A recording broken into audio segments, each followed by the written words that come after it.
Buenos días, profesor y compañeros en general. En esta oportunidad le vamos a hablar sobre el tema de cabeza y cuello. A continuación, les procederemos a explicar un poco. Gracias. El hueso frontal es aquel que se localiza en la frente. Empieza justo por encima de las cuencas de los ojos y termina en la parte superior de la frente, siendo así el nexo de conexión entre los huesos del cráneo y los del bicecráneo. Su principal función, además de dar forma a la frente, es de proteger los lóbulos frontales del cerebro, que están situados justo detrás de este hueso. Protegiendo estos lóbulos, se consigue que funciones ejecutivas como la flexibilidad mental, la atención y la memoria no sean susceptibles de traumatismos. Los dos huesos temporales. Estos dos huesos están situados en los laterales, uno a cada lado de la cabeza. Estos dos huesos protegen los lóbulos temporales, asegurando así que el lenguaje auditivo y la comprensión del habla no sean susceptibles de traumatismos. Protegen también el tronco del encéfalo, que es la mayor ruta de comunicación del cerebro, la médula espinal y los nervios periféricos. Los huesos temporales se encargan, por lo tanto, de asegurar que el área responsable de controlar la respiración y el ritmo cardíaco no se vea afectada. El hueso occipital. El hueso occipital es un elemento óseo de forma marcadamente cóncava y localizada en la nuca. Su función es la de proteger de nuevo el tronco del encéfalo. Además, también asegura la integridad del cerebelo y de los lóbulos occipitales, encargados de la coordinación muscular y de procesar las imágenes que percibimos respectivamente. Los dos huesos parietales ocupan el área que conforma la coronilla y sus alrededores.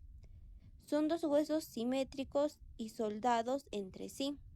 Su función es la de proteger la parte de la corteza cerebral que hay debajo, que es donde ocurren la percepción, la imaginación, el juicio, el pensamiento, etc.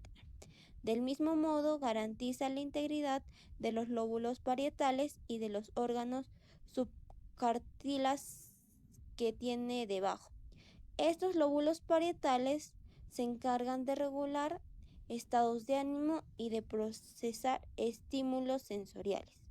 El hueso etmoides es el único de este grupo que no dispone de una forma aplanada. De hecho, su morfología es rugosa y con cavidades. No se trata de un hueso externo, pues está localizado en la parte interna de la cara detrás de la nariz.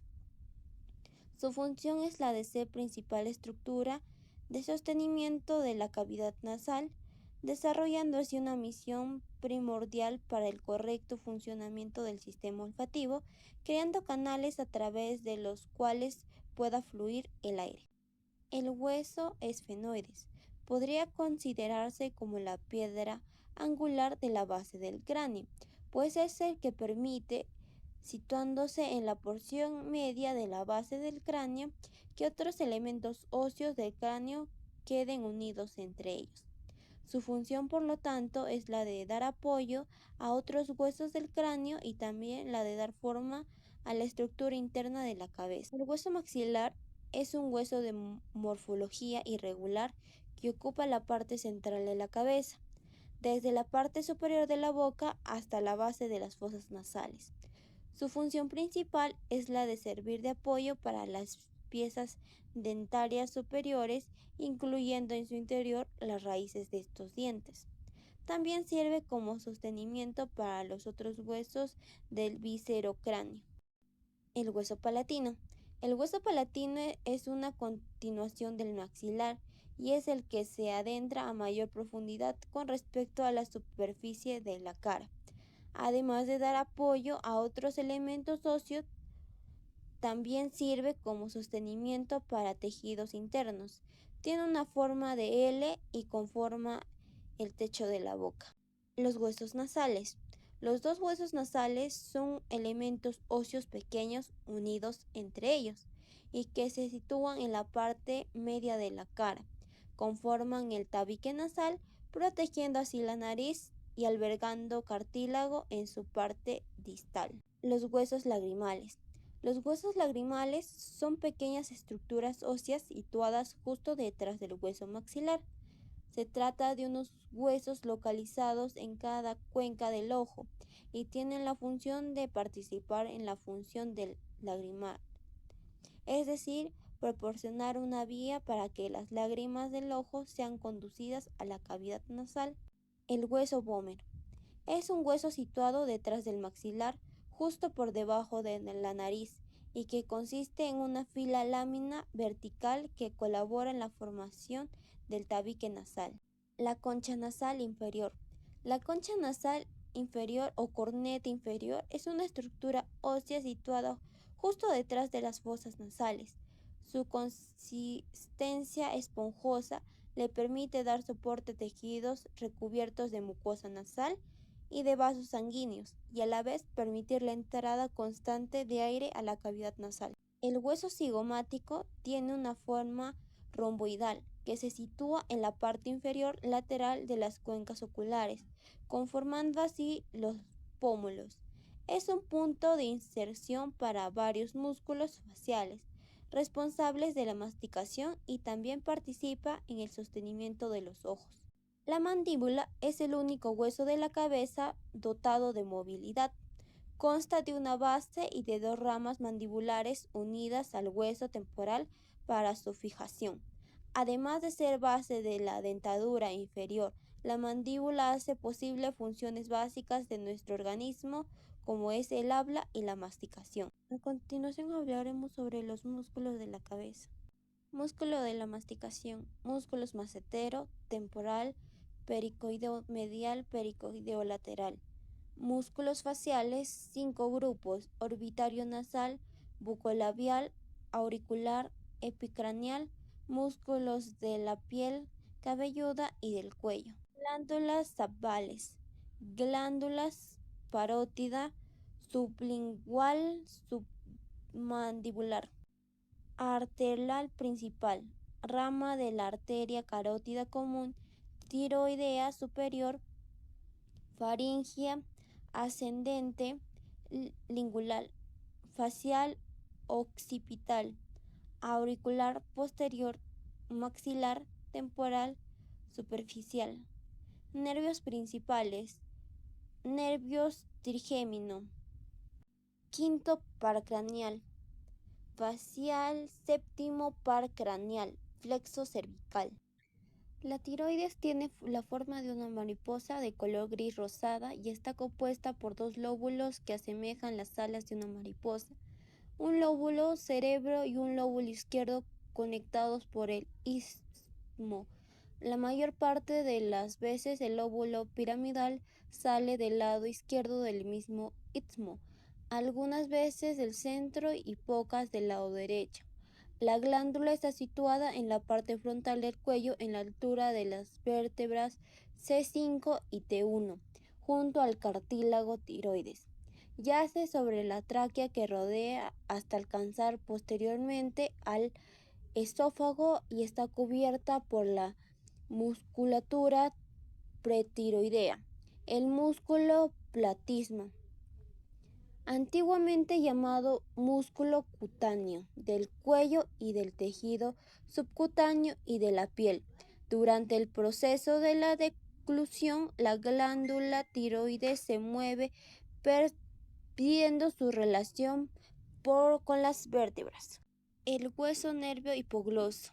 El nervio hipogloso, séptimo par craneal, es exclusivamente un nervio motor que transforma señales.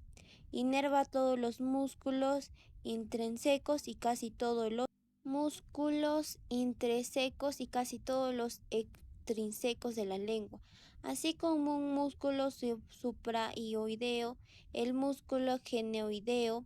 El nervio se origina en su núcleo motor, llamado simplemente núcleo del nervio hipogloso o núcleo hipogloso. El cristagalli superior de la placa perpendicular del hueso etmoides del cráneo.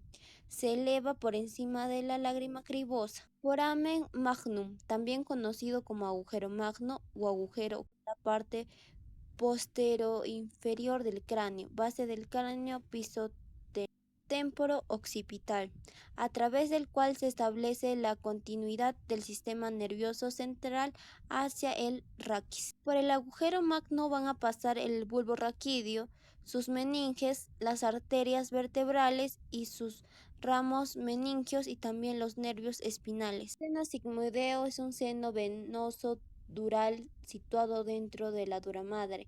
El seno sigmoideo recibe sangre de los senos transversales, que siguen la pared posterior de la cavidad craneal, viaja inferiormente o a lo largo del hueso parietal, temporal y occipital y converge con los senos ventrosos inferiores para formar la vena yugular interna. Cada seno sigmoideo comienza debajo del hueso temporal y sigue un recorrido tortuoso hacia el agujero yugular, en cuyo punto el seno se vuelve continuo con la vena yugular interna. La fosa mandibular se llama así porque es una depresión que se encuentra en la mandíbula, que comúnmente se conoce como la mandíbula inferior. También se llama fosa glenoidea debido a su poca profundidad o falta de profundidad. La línea nucal son líneas curvas distintas en el exterior del hueso occipital que constituyen la base posterior del cráneo. Este hueso en forma de trapecio se interrumpe con un solo agujero grande, el agujero occipital, para permitir que pase la parte inferior del tronco cefálico o bulbo raquídeo. Estas líneas forman puntos de referencia anatómicos que pueden ser útiles en los exámenes del cráneo. También son puntos de unión para algunos de los músculos involucrados en el control de la cabeza y el cuello. El músculo orbital de los ojos consta de una parte orbital, otra palpebral y otro profundo. El músculo se extiende entre tres huesos del viscerocráneo: hueso frontal, maxilar y hueso frontal. El conjunto con el corrugar superciliar y el elevador del párpado del orbículo del ojo. Músculo mentoniano está involucrado en expresar duda y desprecio, ya que se eleva, vierte y sobresale el labio inferior y arruga la piel del mentón. El músculo elevador del labio superior y de la ala de la nariz. Músculus. La función principal del músculo elevador de la escápula es elevar y retraer la cintura escapular a nivel de la articulación escapulotorácica. Asimismo, el músculo juega un papel importante en la estabilización de la escápula y la rotación inferior de la cavidad glenoidea. Los pares craneales son los 12 nervios del sistema nervioso periférico que emergen desde los forámenes y fisuras del cráneo. Su orden numérico del 1 hasta el 12 está determinado según la ubicación de salida del cráneo. Todos los nervios craneales se originan de núcleos en el cerebro. Nervio olfatorio, primer par craneal. Nervio óptico, segundo par craneal. Nervio oculomotor, tercer par craneal. Nervio troclear, cuarto par craneal. Las arterias carótidas son el principal suministro de sangre al cerebro. Son ramas de la aorta que nacen a corta distancia del corazón hacia arriba y a través del cuello.